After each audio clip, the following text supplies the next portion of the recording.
ओम नमः शिवाय। शिव जी सदा सहाय। ओम नमः शिवाय। गुरु जी सदा सहाय। जय गुरु जी। शुक्राना गुरु जी। अनंतम अनंतम शुक्राना गुरु जी। मैं आज 21 और 22 अध्याय पढ़ने जा रही हूँ। पार्थिव पूजा की महिमा, शिव नैवेद्य भक्षण के विषय में निर्णय तथा बिलों का महात्म्य। तदंतर ऋषियों के पूछने पर किस कामना की पूर्ति के लिए कितने पार्थिव लिंगों की पूजा करनी चाहिए, इस विषय का वर्णन करके सूत जी बोले, महर्षियों, पार्थिव लिंगों की पूजा कोटि कोटि यज्ञों का फल देने वाली है। कलयुग में लोगों के लिए शिवलिंग पूजन जैसा श्रेष्ठ दिखाई देता है, वैसा दूसरा कोई साधन नहीं है। यह समस्त शास्त्रों का निश्चित सिद्धांत है। शिवलिंग भोग और मोक्ष देने वाला लिंग 3 प्रकार के कहे गए हैं: उत्तम, मध्यम और अधम। जो 4 अंगुल ऊंचा और देखने में सुंदर हो तथा वेदी से युक्त हो, उस शिवलिंग को सहस्त्रयज्ञ महर्षियों ने उत्तम कहा है। उससे आधा मध्यम और उससे आधा अधम माना गया है। इस तरह 3 प्रकार के शिवलिंग कहे गए हैं, जो उपरंतर श्रेष्ठ है।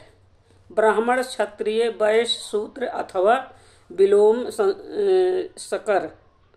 शकर कोई भी क्यों न हो, वो अपने अधिकार के अनुसार वैदिक अथवा तांत्रिक मंत्र से सदा आदरपूर्वक शिवलिंग की पूजा करे। ब्राह्मणों, महर्षियों, अधिक कहने से क्या लाभ? शिवलिंग का पूजन करने में स्त्रियों का तथा अन्य सब लोगों का भी अधिकार है। द्विजों के लिए वैदिक पद्धति से ही शिवलिंग की पूजा करना श्रेष्ठ है, परंतु अन्य लोगों के लिए वैदिक मार्ग से पूजा करने की संपत्ति नहीं है। वेदज्ञ द्विजों की वैदिक मार्ग से ही पूजन करना चाहिए, अन्य मार्ग से नहीं। ये भगवान शिव का कथन है। दधीच और गौतम आदि के शाप से जिनका चित्त दग्ध हो गया हो, उन द्विजों की वैदिक कर्म में श्रद्धा नहीं होती। जो मनुष्य वेदों तथा स्मृतियों में कहे हुए सत्कर्मों की अवहेलना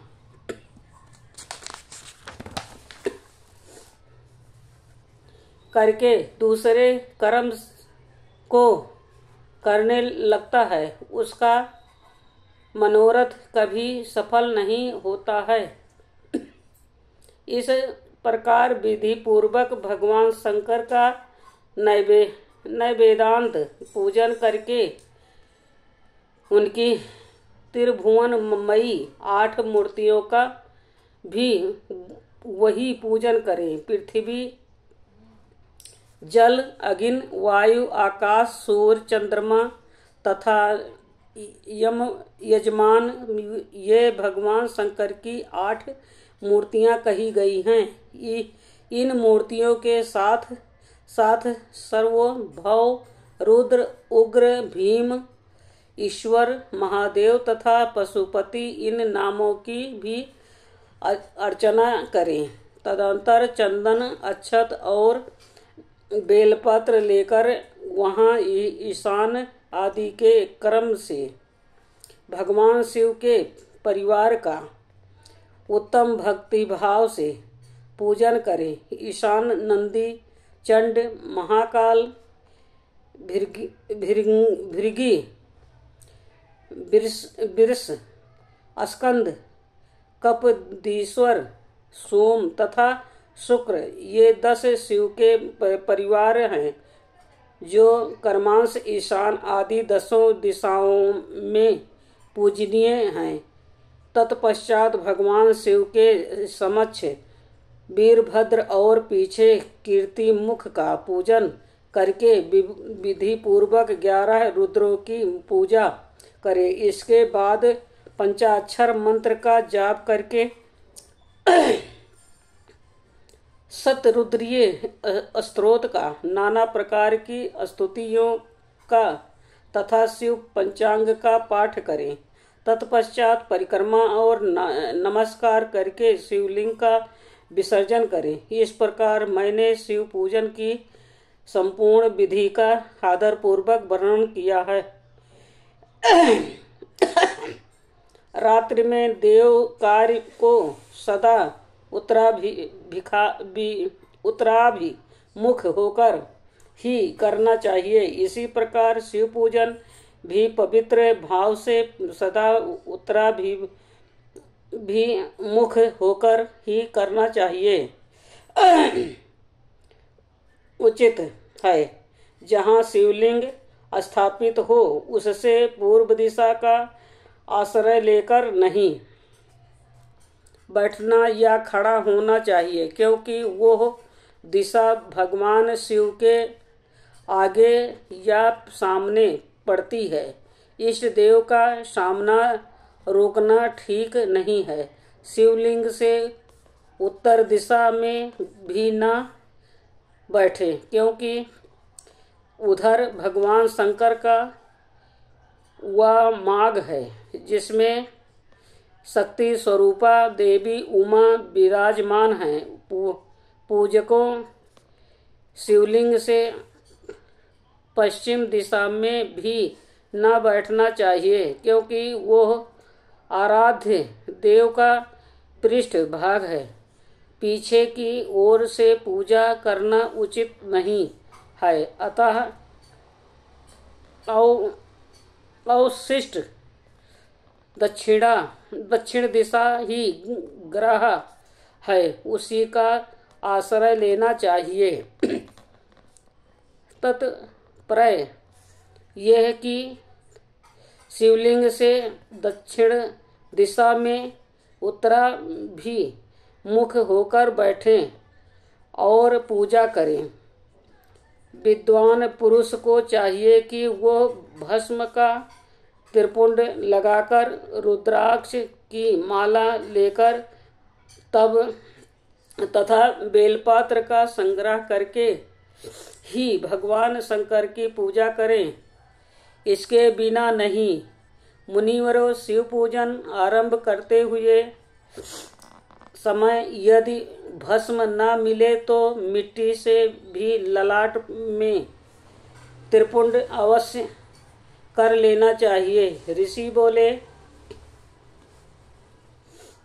मुने, हमने पहले से यह बात सुन रखी है कि भगवान शिव का नैवेद्य नहीं ग्रहण करना चाहिए। इस विषय में शास्त्र का निर्णय क्या है, ये बताइए। साथ ही बिलों का महात्म्य भी प्रकट कीजिए।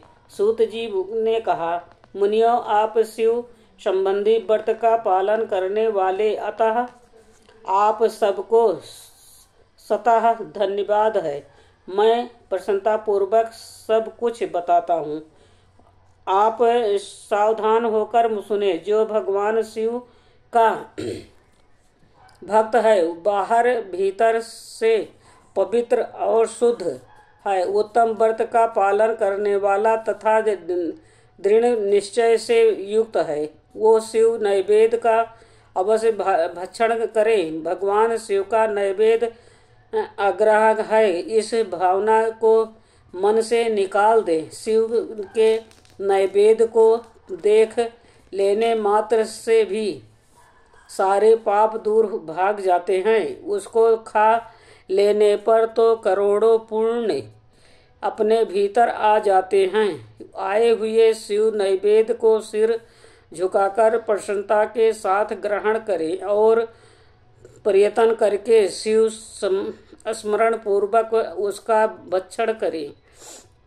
आए हुए शिव नैवेद्य को जो यह कहकर कि मैं इसे दूसरे समय में ग्रहण करूंगा लेने से विलंब कर देता है, वो मनुष्य निश्चय ही पाप से बंध जाता है। जिससे शिव की दीक्षा ली हो, उस शिव भक्ति के लिए ये शिव नैवेद्य अवश्य भक्षण ये है। ऐसा कहा जाता है जिसकी दीक्षा से युक्त शिव भक्त पुरुष के लिए सभी शिवलिंग का नैवेद्य शुभ एवं महाप्रसाद है, अतः वो उसका अवश्य भक्षण करें। परंतु जो अन्य देवताओं की दीक्षा से युक्त है और शिव भक्ति में भी मन को लगाए हुए है, उनके लिए शिव नैवेद्य भक्षण के विषय में क्या निर्णय है, इसे आप लोग प्रेम पूर्वक सुने।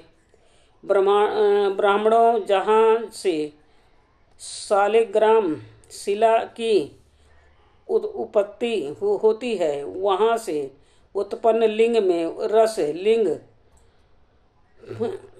पारद लिंग में पाषाण रजत तथा स्वर्ण से निर्मित लिंग में देवताओं का तथा सिद्धांतों द्वारा प्रतिष्ठित लिंग में केसर निर्मित लिंग में स्फटिक कलिग लिंग में रतन निर्मित लिंग में तथा समस्त ज्योतिर्लिंगों में विराजमान है भगवान शिव के नैवेद्य का भक्षण चंद्रायण व्रत का के समान पुण्यजनक है।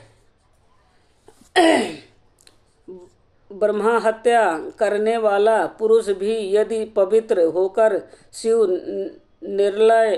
निर्लय का निर्माल का भक्षण करके उसे सिर पर धारण करे तो उसका सारा पाप शीघ्र ही नष्ट हो जाता है। पर जहाँ चंड का अधिकार है, वहाँ जो शिव निर्माल्य हो उसे साधारण मनुष्यों को नहीं खाना चाहिए। जहाँ चंड का अधिकार नहीं है, वहाँ के शिव निर्माल्य का सभी को भक्तिपूर्वक भोजन करना चाहिए। बाणलिंग नर्म देवसर लोह निर्मित स्वर्णादि धातुमय लिंग सिद्धलिंग, जिन लिंगों की उपासना से किसी ने सिद्धि प्राप्त की है अथवा जो सिद्धांतों द्वारा स्थापित है, वह लिंग स्वयं शंभु लिंग। इन सब लिंगों में तथा शिव की प्रतिमाओं मूर्तियों में चंड का अधिकार नहीं है। जो मनुष्य शिवलिंग को विधि पूर्वक स्नान कराकर उस स्नान के जल का 3 बार आचमन करता है, उसके कथिक कायिक वाचिक और मानसिक तीनों प्रकार के पाप यहाँ शीघ्र नष्ट हो जाते हैं। जो शिव नैवेद्य पत्र पुष्प फल और जल आग्रह है, वो सब भी शालिग्राम शिला के स्पर्श से पवित्र ग्रहण के योग हो जाता है।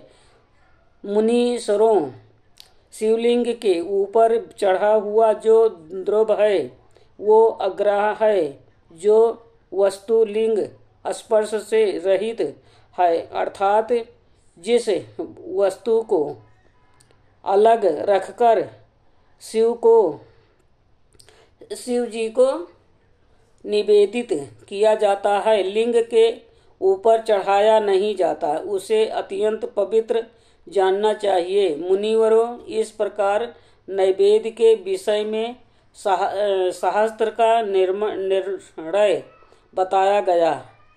अब तुम लोग सावधान हो, आदरपूर्वक विलय का महात्म्य सुनो। यह बेल वृक्ष महादेव का ही रूप है। देवताओं ने भी इसकी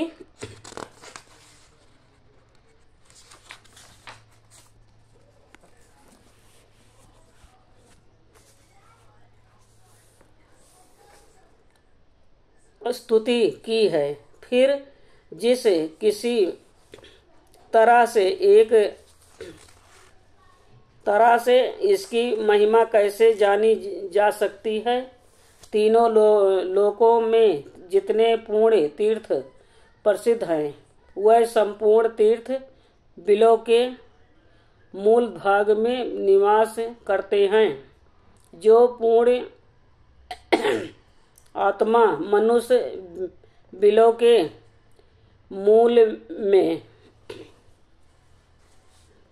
लिंग स्वरूप अविनाशी महादेव जी का पूजन करता है, वो निश्चय ही शिव पद को प्राप्त होता है। जो बिलों की जड़ के पास जल से अपने मस्तक को सींचता है, वो संपूर्ण तीर्थों में स्नान का फल पा लेता है और वही इस भूतल पर पावन माना जाता है।